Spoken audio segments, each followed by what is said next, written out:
The next time your friends or family say Bitcoin's a bubble, have them watch this video. Ladies and gentlemen, bubbles have three characteristics. They tend to be a single cycle boom, then bust, relatively short in duration, and crash back down to the baseline, which is either zero or the inflation-adjusted place of where they were before the boom. The Dutch tulip mania was like this. So was the housing bubble. So was the dot-com bubble. And so was pretty much every other bubble ever.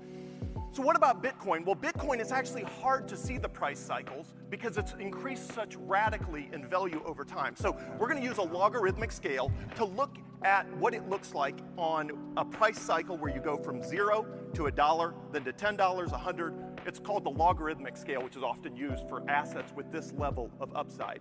So in the first price cycle, Bitcoin went from about 5 cents up to $32, back to $2. Now, if we were having this debate in 2011, you could be forgiven for believing it met 2 of the 3 criteria of a bubble, except that it landed at a price that was 40 times as high as the 5 cents that it started at. What happened next? It didn't go to 0, it went up to $1,200, came back to 92, meeting now none of the criteria of a bubble. Then what did it do? Well, it zoomed up to $19,000, down to $3,200, meeting, once again, none of the criteria of a bubble, 35 times the previous low price. Then it zoomed up to $69,000, down to $15,000, once again meeting none of the criteria of any historical bubble we have ever seen. Bubbles look like the bottom left of this chart. They do not look like the orange line. So what does look like that orange line?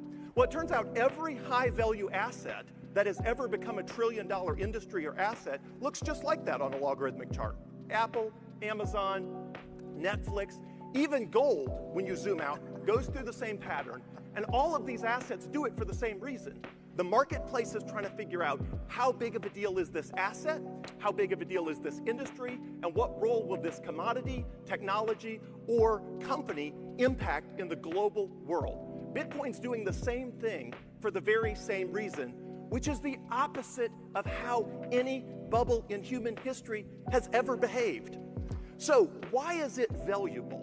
Well, for the first time in human history, we have a borderless, predictable, and scarce monetary asset. So what do I mean? Borderless because Bitcoin is decentralized. It's not controlled by any country, company, or anybody.